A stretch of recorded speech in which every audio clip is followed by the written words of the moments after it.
Welcome. In this video, I will show you how to change PIN code on your JVC Smart TV.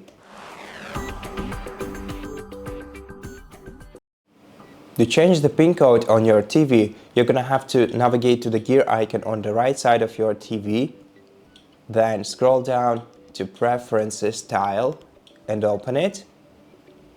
Enter your PIN code if you are prompted, your current one, then go to Parental Controls.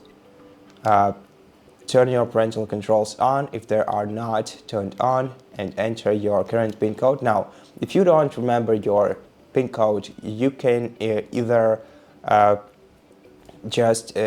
watch the video on our channel that is titled how to disable PIN code for this TV, or if you don't need too much guidance, you can just go to amazon.com/code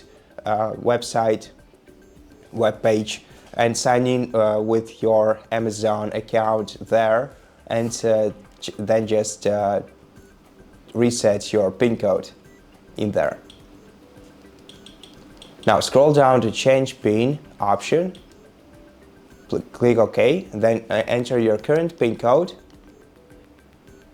and enter a new one, and then enter it once again to confirm. And that's it. Thank you for watching this video. If you liked it, please consider subscribing to our channel, leave us a like and a comment below, and I'll see you in the next one.